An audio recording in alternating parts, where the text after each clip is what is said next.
This is a podcast by the Straits Times.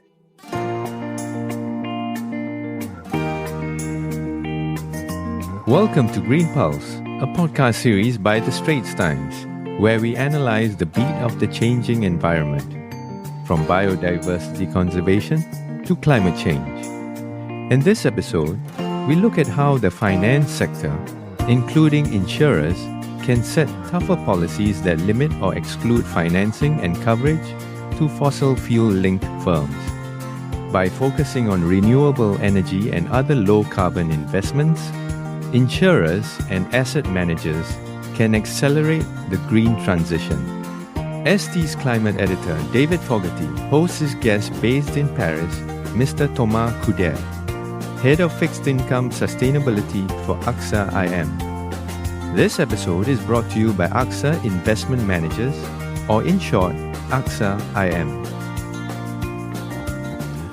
So hi Thomas, welcome to Green Pulse. Hi, thank you for having me today. Now, money talks in the green transition. So Thomas, can you briefly explain for our listeners what the investment management industry is, what it invests in, and how much money is at its disposal to invest in companies and assets? Sure. The investment industry ecosystem is composed of three major organizational types: asset owner, asset manager, and intermediaries. Asset managers are professionals who invest in different types of securities, including shareholdings, bonds, or other assets such as real estate. They do that on behalf of their clients, the asset owner. Those clients can be institutions, such as insurance companies like AXA, pension funds and corporations, or private investors. According to a recent report from the Boston Consulting Group, global assets under management reached $112 trillion this year. The three largest asset classes in which investment managers invest are fixed income, including sovereign and corporate bonds, equity, and real estate. And the industry has a vital role to play in the green transition. Investment managers are supporting the real economy by facilitating the allocation of capital.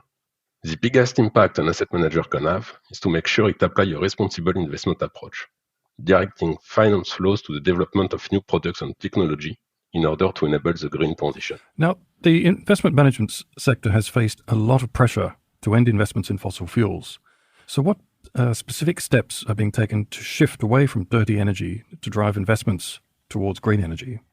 In 2015, the Paris Agreement was signed with the Global Action Plan to limit global warming to well below 2 degrees, and with the aim to mobilize finance for climate. Since then, the industry developed several initiatives to deliver real-world sustainability outcomes.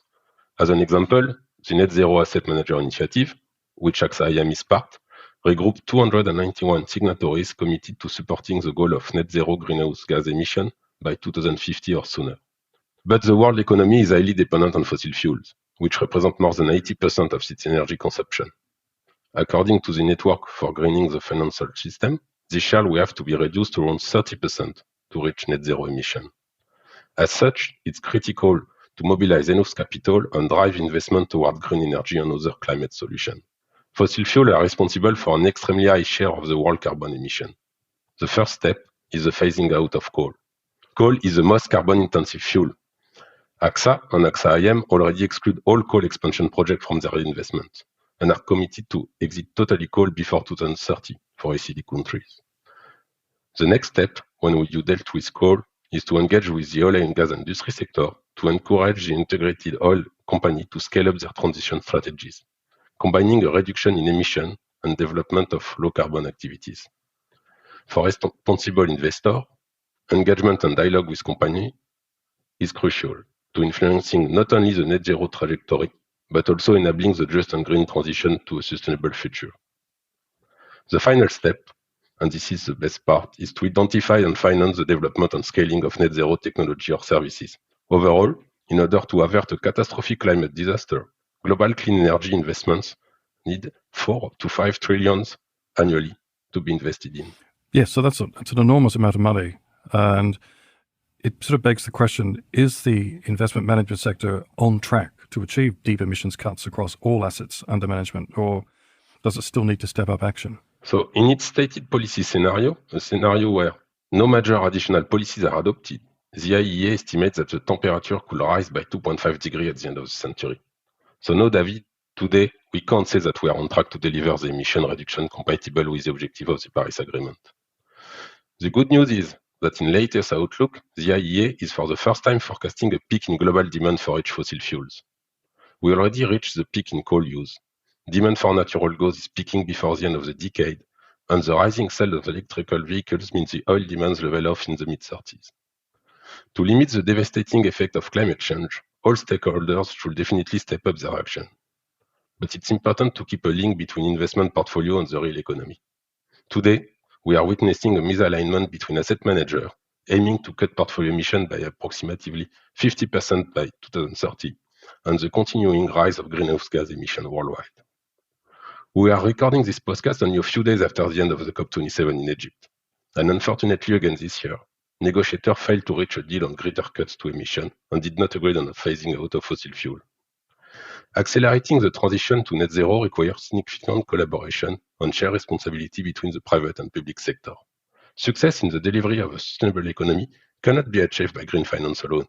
Cooperation between the various stakeholders in the private sector and with government is key. Financial institutions can change the way they allocate capital, but how this capital is actually used to invest in the right climate protecting solutions depend on choices made by corporates in the real economy. A lot of these choices will themselves be dependent on signals from governments. In short, ambition is not enough. To tackle the climate crisis, the entire economy needs to accelerate and deliver quick and bold collective action.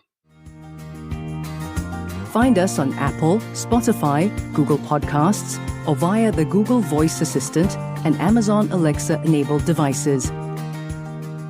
And now, back to David Fogarty's conversation with Thomas Couder, Head of Fixed Income Sustainability for AXA IM. They discuss how insurers and asset managers can be powerful actors in accelerating the green transition in the climate crisis. This episode is brought to you by AXA IM. Yes, so just on that, in terms of quick and bold action, AXA IM has nearly 900 billion euros in assets under management, so that's a lot of financial firepower. So what portion is invested in green energy assets and green financial instruments such as green bonds? And how has that changed over time? And also, what is AXA IM's exposure to fossil fuel assets? AXA IM green investment fall into three categories: real assets, such as forest, real estate, or infrastructures, impact bonds, and green thematic equities. Our green investment have increased over the past 3 years to 35 billion euros at the end of 2021, more than doubling over the period. And we are committed to continue to grow this number in the next couple of years. Green bond form a significant proportion of our green investment, making up nearly half of the total asset. We manage more than 16 billion of euro green bond and sustainable bond. To make sure that our investment provide a material benefit to the environment, we use a rigorous qualitative framework to select only the most relevant and impactful projects. Looking at our exposure to fossil fuel, we were one of the first to implement a restrictive coal investment policy as soon as 2017. Since then, we already strengthened it, increasing the criteria on excluding any company involved in coal expansion.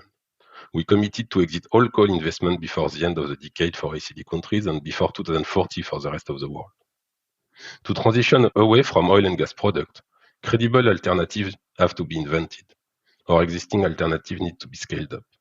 The EIA reckons that almost half of the required technology are still under development. Since 2017, AXA IM has implemented an exclusion on oil sands activities, and in 2022, this year, AXA IM reinforced its stance with new exclusion related to unconventional oil and gas, oil sands, shale, fracking, and Arctic drilling.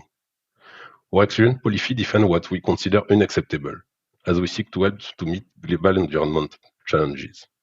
We believe it's your duty to drive climate action, and as an investor, to influence the net zero trajectory of companies through engagement and open dialogue. Now, this year, 2022, has seen record weather-related events that have shocked the world and an energy crisis that have led to soaring fossil fuel demand and prices. Will these events accelerate the green transition? What's AXA IM's view on this? So you're right. This year we saw a massive event, and the effect of climate change is impacting more and more often the world in every region. Russian invasion of Ukraine has significantly disrupted the energy market. In the short term, the effect is that it may delay the transition to a low-carbon economy. because some companies, some industries, some sector and region will have to turn on again some coal plants to replace the gas import from Russia. But overall, in the long term, it may accelerate the transition, and that's the positive side of this event. For example, the European Commission plans to accelerate its already ambitious renewable technology plan. They announced in the first part of the year the REU Power Energy Plan. And to accompany them, AXA IM is committed to increase its investment in green energy.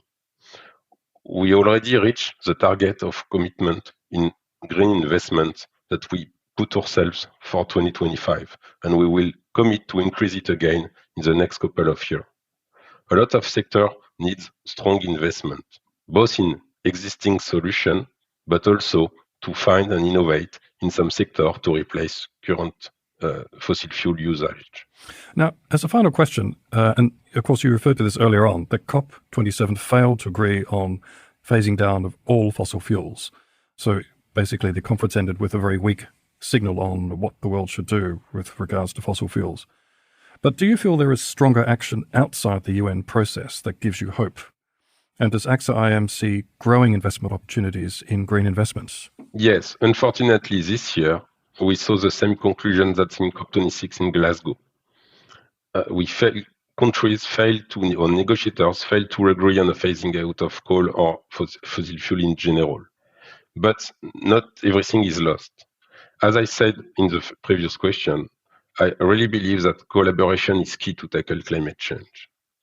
We had some positive news from the COP27 in respect of the blended finance. Blended finance is a tool that may combine financement from the public and the private sector. And as I said, finance can't just solve the issue about climate change alone. We will really need all stakeholders to take bold actions to define and change and to find the investment needed to finance this transition. For example, governments can elaborate new rules or new regulations to help the public to find real green investment and to enable to move all this capital towards the green energy sector, for example. So Thomas, thank you so much for joining us, and thank you very much for your insights. I really appreciate it. Thank you. Well, that's a wrap for Green Pulse, a podcast series by the Straits Times, hosted by David Fogarty. Don't forget to share this podcast episode with your friends and family. If you'd like to read his articles, there are links in the podcast text description below. This episode was brought to you by AXA IM. Thank you for listening.